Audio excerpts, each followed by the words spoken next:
Hello बच्चों, good morning all of you. और कैसे हैं? उम्मीद करते हैं अच्छे से होंगे। आइए हम लोग शुरू करते हैं क्लास 10th का प्रश्नावली 1.2 का एनसीईआरटी के क्वेश्चन नंबर 3। ठीक है, कह रहा है अभाज्य गुणनखंड विधि द्वारा निम्नलिखित पूर्णांकों के एचसीएफ और एलसीएम ज्ञात कीजिए। यहाँ पे आपको एचसीएफ और एलसीएम निकालनी है। पहला है क्वेश्चन नंबर 3 का पहला पार्ट है 12, 15 और 21। दूसरा पार्ट है 17, 23, 29 और तीसरा पार्ट है 8, 9 और 25। इनका आपको एचसीएफ निकालना है और एलसीएम निकालना है, लेकिन किस विधि से? अभाज्य गुणनखंड विधि से। अभाज्य गुणनखंड विधि से। आइए हम लोग पहला सॉल्व करते हैं।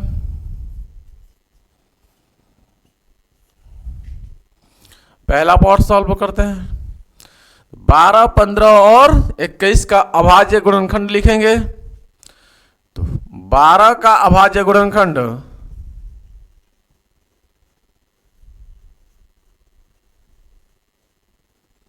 12 का अभाज्य गुणनखंड 2 से भाग करेंगे, इसमें 6 आएगा। गुणे में 2 से भाग करेंगे 6 आएगा, फिर 2 से भाग करेंगे 3 आएगा। ठीक है, इस तरह से ये आपके पास हो जाएगा 2 के पावर 2 और 3 के पावर 1।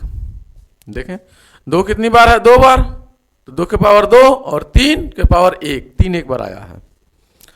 इस तरह 15 का अभाज्य गुणनखंड 15 का अभाज्य गुणनखंड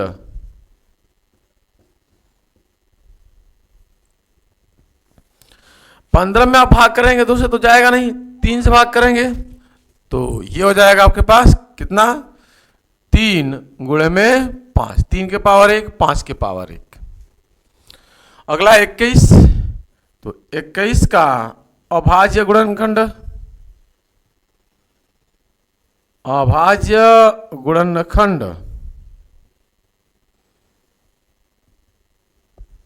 ठीक है, अभाज्य गुणनखंड 21 का 21 से भाग करेंगे 3 से और फिर 7, 3 7 21, एक एक बार जाएगा। ठीक है, तो इस तरह से आपके पास, ठीक है, अभाज्य गुणनखंड हो गया। अब इनका निकालना है क्या? एचसीएफ।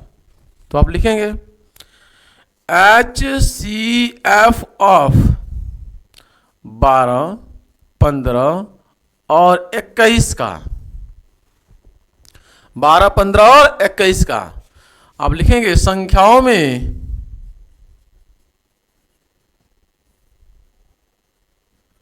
प्रत्येक उभयनिष्ठ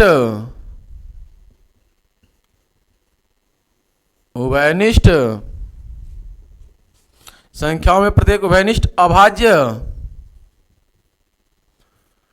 गुणनखंड की सबसे छोटी घात का गुणनफल। सबसे छोटी घात आपको लेना है। प्रत्येक संख्याओं में उभयनिष्ठ आपको लेना है और अभाज्य गुणनखंड उभयनिष्ठ लेना है जो सबसे छोटी घात हो और आपस में उनको गुणा कर देना है। तो प्रत्येक संख्याओं में प्रत्येक उभयनिष्ठ अभाज्य गुणनखंड कौन है? जो सब में कॉमन है, सब में उभयनिष्ठ है। तो आप देख रहे हैं 3 जो संख्या है वह सब में उभयनिष्ठ है और सबसे छोटी घात तो इसका सब में 1 है ही है, इसलिए इसका एचसीएफ हो जाएगा कितना? 1।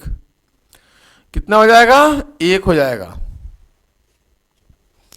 दूसरा, ठीक, अब इसी का एलसीएम निकालना है। तो आप लिखेंगे एलसीएम ऑफ 12, 15 एंड 21। 12, 15 और 21 का एलसीएम लिखेंगे संख्याओं में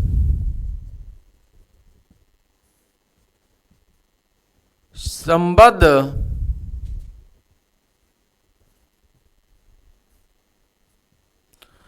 प्रत्येक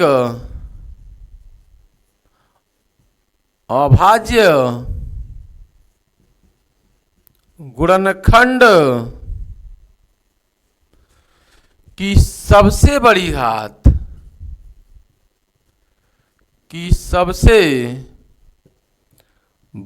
घातें का गुणनफल आपको गुणा लेना है। कह रहा है संख्याओं में संबद्ध प्रत्येक अभाज्य गुणनखंड की सबसे बड़ी घातें। ठीक है, तो देख लेते हैं सबसे बड़ी घातें कौन है। 2 के पावर 2 गुणे में 3 है जो सब में कॉमन है, तो 3 के पावर 1। संबद्ध इसके अलावा कौन कौन है, 5 भी है और 7 भी है। एक बार इन सबको गुणा कर देंगे। आइए गुणा करते हैं। देखिए 2 का पावर 2 है तो 2 दूना 4 हो जाएगा। 4 पच्चे 20, 4 पच्चे 20 और 3 से गुणा करेंगे तो 20 तिहाई 60 और 6 है 60 के लिए 0 और 6 बचा 6 सत्ते 42, तो ये हो जाएगा 420। ये इसका क्या हुआ, एलसीएम हुआ। क्या हुआ, एलसीएम हुआ। नोट करें।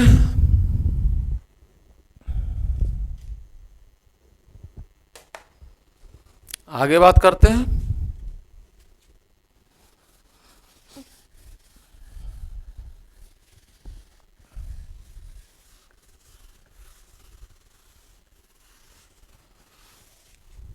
हो गया।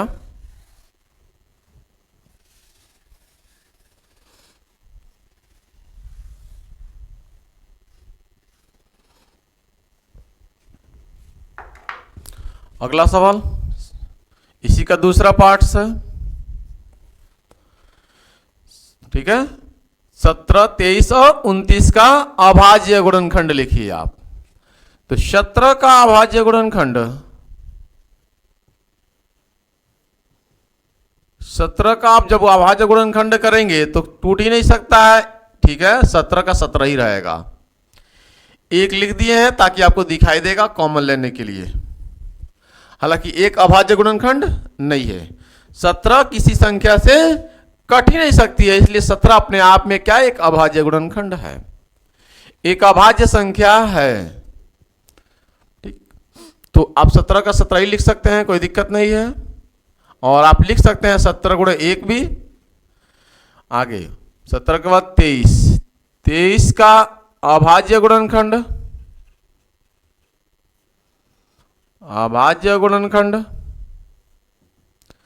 1 गुणे 23। 29 का अभाज्य गुणनखंड,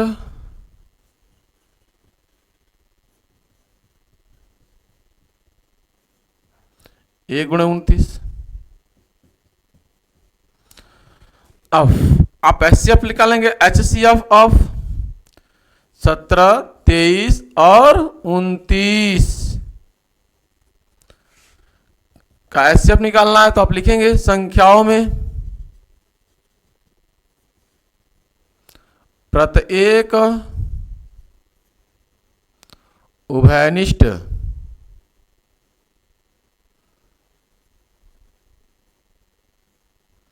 अभाज्य गुणनखंडों की सबसे छोटी घाते का गुणनफल, सबसे छोटी घाते का गुणनफल आपको चाहिए।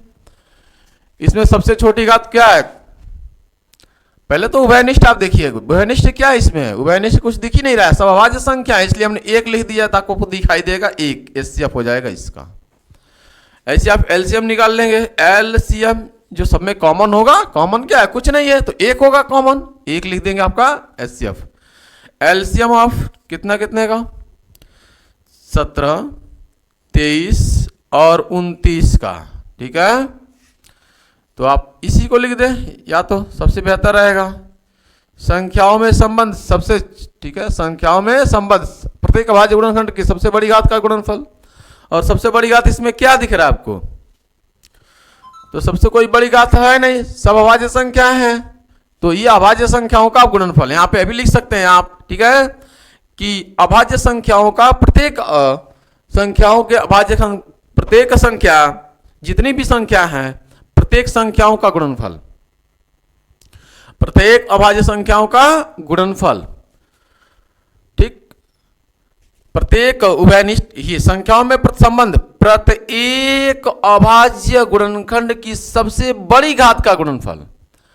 तो प्रत्येक अभाज्य गुणनखंड अपने आप में ही अभाज्य संख्या है, ठीक, इसलिए प्रत्येक अभाज्य संख्याओं का गुणनफल।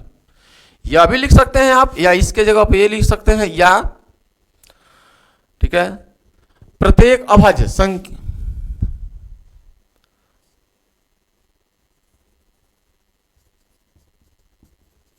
प्रत्येक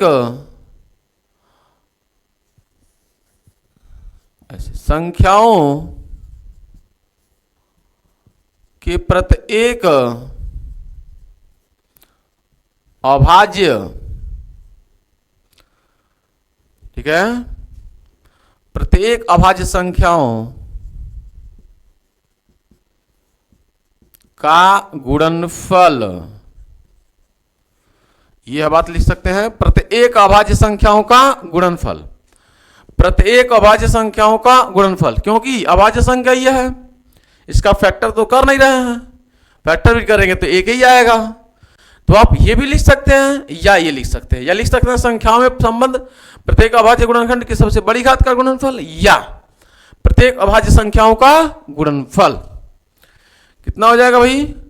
तो 17 गुणे 23 गुणे में 29, आप गुणा कर सकते हैं 17 गुणे 23 गुणे 29 का गुणा कर लीजिए। 17 तिया 51 कर 1, 17 दुना 34 और 5 41, ठीक है। देखिए 17 तिया 51 1 हासिल 5, 17 दुना 34 और 5 34 और 5 सॉरी 34 5 39, 34 5 39, ठीक है।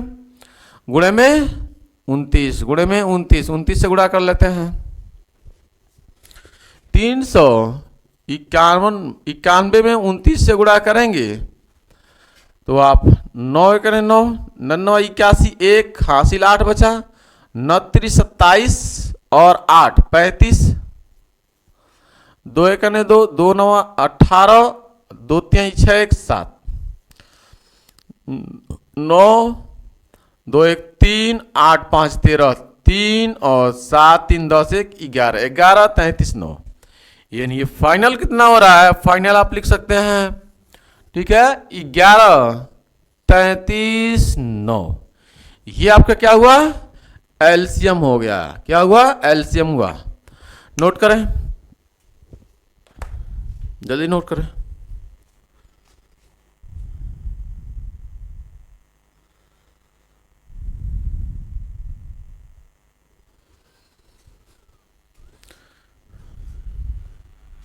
हो गया? आगे देखते हैं, अगला सवाल लेते हैं, है ना।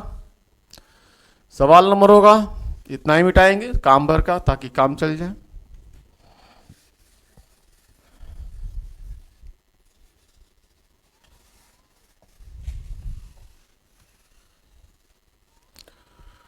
तो सवाल अगला होगा, सवाल नंबर 3। 8 का अभाज्य गुणनखंड क्या होता है? 2 गुणे 2 गुणे 2, यानी टोटल 2 के पावर कितना? 3। फिर 9 का अभाज्य गुणनखंड क्या हो जाएगा?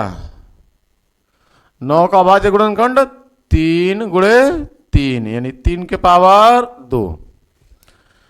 फिर 25 का अभाज्य गुणनखंड क्या होगा? 25 का अभाज्य गुणनखंड 5 गुणे 5, 5 के पावर हो जाएगा 2। यहां पे आप ध्यान से देख रहे होंगे तो कोई भी आपस में उभयनिष्ठ नहीं है, कॉमन नहीं है। जब कोई भी संख्या कॉमन ही नहीं है तो आप क्या लेंगे? 1 लेंगे, जाहिर सी बात है। कोई भी संख्या कॉमन नहीं तो क्या लेंगे? आप 1 लेंगे, ठीक है। तो यहां इसका एचसीएफ कितना? 8 9 और 25 का हो जाएगा 1। क्योंकि कोई कॉमन नहीं है तो आप 1 लिख सकते हैं, इसके साथ साथ कितना लिख सकते हैं? 1, और एक सब में कॉमन दिखा सकते हैं आप, दिखाना चाहें तो। नहीं दिखाना चाहें कोई दिक्कत नहीं है, आप 1 लिख दीजिए यहां पे, ठीक है। ये तो कंफर्म हो गया। दूसरी बात, आप लिखें इसको या छोड़ दें, आपकी मर्जी, ठीक। अब दूसरी संख्या क्या निकालना है, एलसीएम निकालना है। एलसीएम 8, 9 और 25 का। तो संख्याओं में संबंध प्रत्येक अभाज्य गुणनखंड की सबसे बड़ी घात का गुणनफल, ये सबसे बड़ी घातों का गुणनफल चाहिए हमें। तो बड़ी घात है यह ही अपने आप में ही है, और प्रत्येक अलग अलग चीजें हैं, प्रत्येक में संबंध चाहिए। तो आइए लिखते हैं 2 के पावर 3, 2 के पावर 3 गुणे में 3 के पावर 2 गुणे में 5 के पावर 2। ठीक, तो गुणा कर लेते हैं। 2 के पावर 3 तो मतलब 2 कितनी बार, 3 बार, यानी 8 आएगा। 2 के पावर 3 के पावर 2 का मतलब 3 त्रिका 9, 5 के पावर 2 का मतलब 5 पच्चे 25, 25 बट्टे 200 और 2 9 18। देखिए 25 बट्टे 200 00, 200 में 2 बचा, 2 9 18, यानी एलसीएम कितना हो गया 1800। एलसीएम कितना हुआ 1800 हुआ। बात समझ में आ रही है? एलसीएम कितना हुआ 1800। नोट करें जल्दी।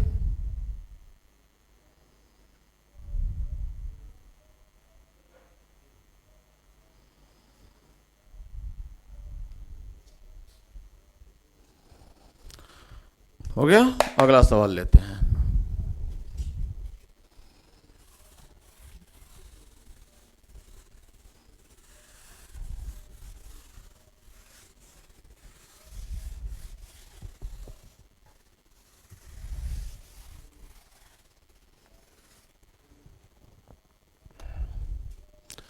सवाल नंबर होगा 4।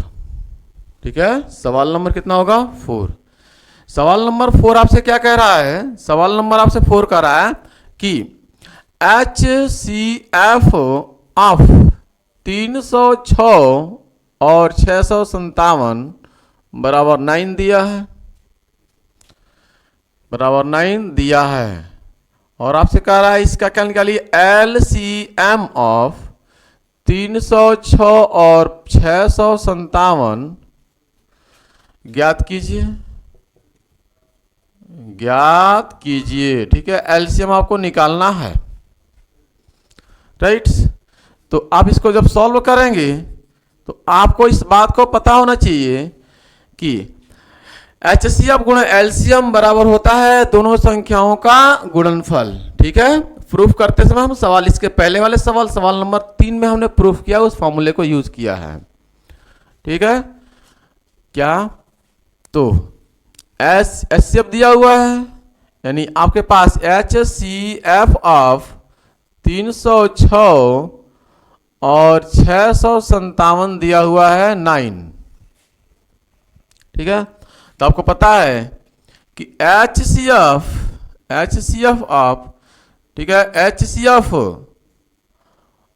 ऑफ 306 और 657 गुणे में LCM ऑफ 306 गुणे, ठीक है, इंटू 657 बराबर होता है दोनों संख्याओं का गुणनफल, दो संख्याओं का गुणनफल, दो संख्याओं का गुणनफल, दो संख्याओं का गुणनफल। ठीक है, बात समझ में आ रही है? आपको निकालना है एलसीएम ऑफ 306 और 657 निकालना है। दो संख्याओं का गुणनफल कौन कौन संख्या है? 306 और 657, 306 और 657, और बटे में डिवाइड करना है किससे? HCF से। HCF कितना इसका है?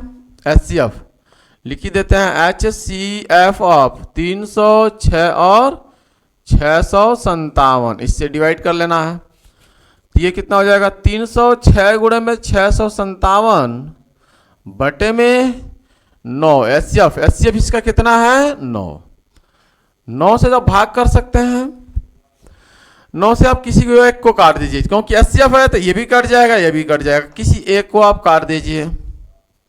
तो 306 गुणे में 9 से काटते हैं, ठीक है, 9 से कटेगा ये, तो 9 6 54, सॉरी 9 7 63, ठीक है, 9 सत्ते 63,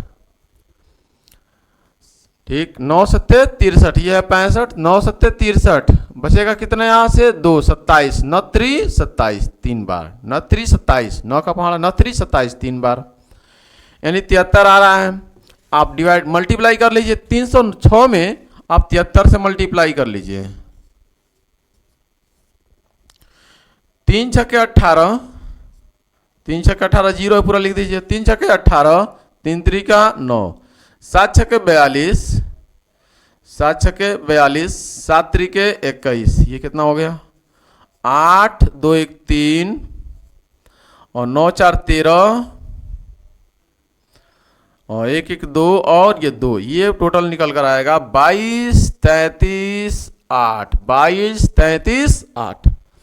बात समझ में आ रही है?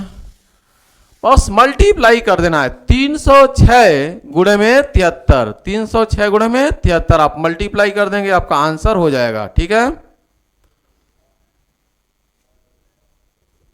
कोई डाउट्स? कोई डाउट नहीं होना चाहिए, बहुत सिंपल सवाल था, है ना? नोट करें आप इसे।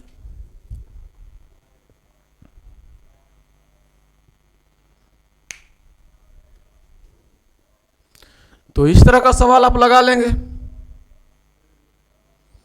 इस तरह का सवाल आप लगा लेंगे, दिया जाए तो बहुत सिंपल सवाल है ना?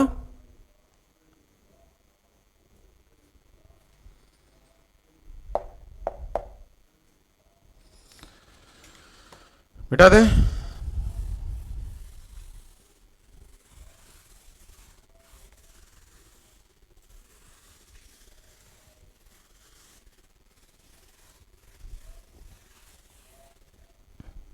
आइए, कुछ सवाल आप ले जाइए, ठीक है, होमवर्क के लिए, और लगा कर लाइए, और आप कमेंट बॉक्स में कमेंट करके जरूर बताइए। होमवर्क के लिए सवाल है,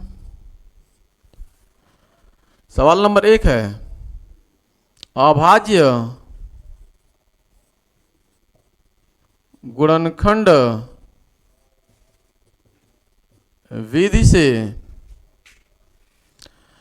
HCF और LCM, ठीक है, ज्ञात करें।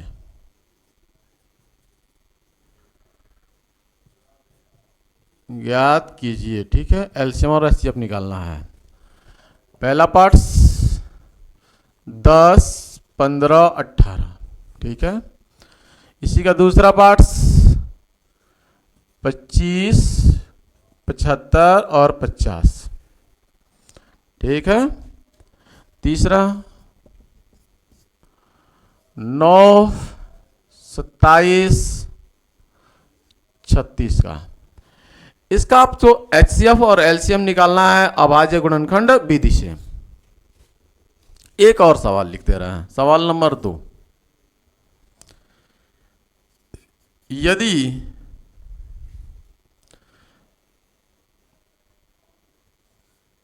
$625, ऐसे लिखते हैं, HCF ऑफ 625 और 3125 इक्वल टू 25,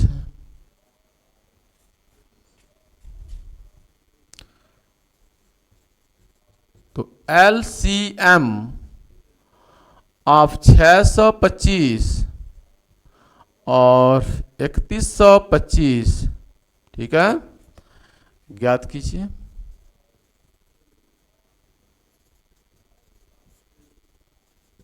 ज्ञात कीजिए, ठीक है, ये आपको सॉल्व करके लाना है घर से, ठीक है, और आपको कमेंट बॉक्स में कमेंट करके जरूर बताना है इसका आंसर। हाँ, समझ में आ रही है? इसका आंसर जरूर आपको बताना है कमेंट बॉक्स में कमेंट करके। और किसी प्रकार का कोई आपको डाउट लगता है, संदेह हो, तो आप कमेंट बॉक्स में कमेंट करके जरूर बताएं, ठीक है। और अगर चैनल आप नए हो तो चैनल को सब्सक्राइब कर लें, बेल आइकन को प्रेस कर लें और अपने दोस्तों में शेयर कर दें। कंप्लीट आपको हम, ठीक है, मैथ का सॉल्यूशन देना है। अभी आपका साइंस भी चालू हो जाएगा बहुत जल्द, ठीक है, तो साइंस भी चालू कर देंगे, तो अपने दोस्तों में शेयर करें, ठीक है, और मन लगाकर पढ़ें, जो भी कुछ करें हृदय से पढ़ें, ठीक है, एकाग्रता से पढ़ें, ठीक। तो आज के लिए बस इतना रहने दे रहे हैं। Thanks for watching this video. जय हिंद, जय भारत।